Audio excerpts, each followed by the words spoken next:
Užsienio šalių duonos gamyba. Tema – vokiškos duonos gamyba.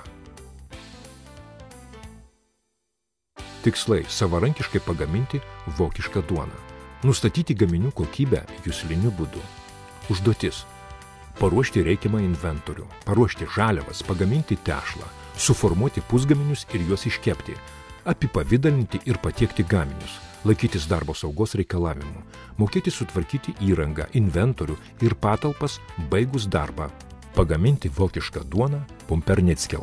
Priemonės užduočiai atlikti – kepimo laboratorijoje arba kepykloje esantis žaliavų ir konditerinių tešlų ruošimo įrenginiai, inventorius, darbų saugos instrukcijos, plakatai, pramonės, sanitarijos ir higienos plakatai, aprašymai, darbo rūbų pavyzdžiai.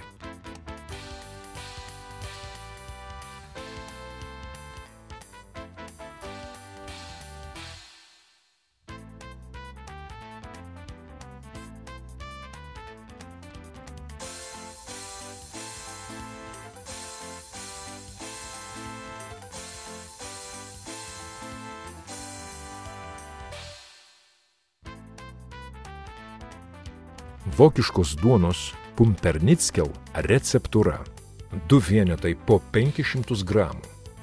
Žaliavos pavadinimas – rūpūs ruginiai miltai 1050 gramų, pabarstymui 160 gramų, rūpūs kvietiniai miltai 600 gramų, rūpūs miežiniai miltai 450 gramų, druska 40 gramų, maltas pankolis, anyžius, kalendros, kmynų sėklos 10 gramų, rudasis cukrus 32 gramai, vanduo 1200 gramų, tešlos svoris 2400 gramų.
Dubenyje sumaišomi visi sausi produktai.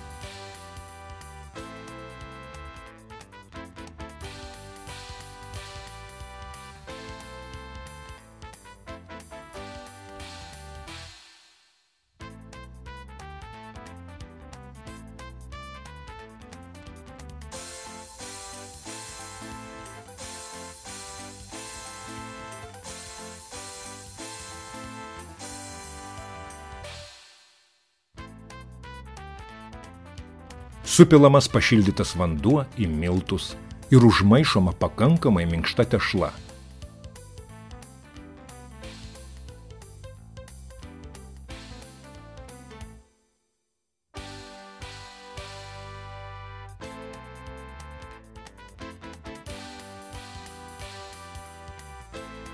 Riebalais patepama kepimo forma.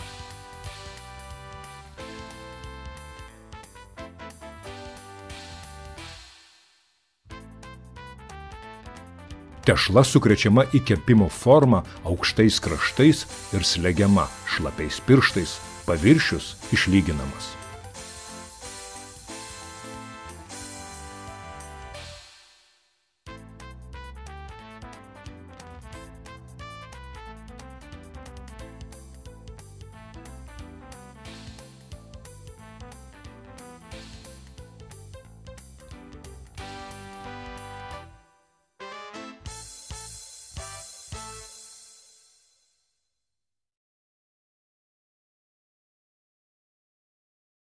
Tešla paliekama rūgti maždaug 24 valandas šiltoje vietoje, apie 30 laipsnių Celsijaus temperatūroje, kildinimo spintoje.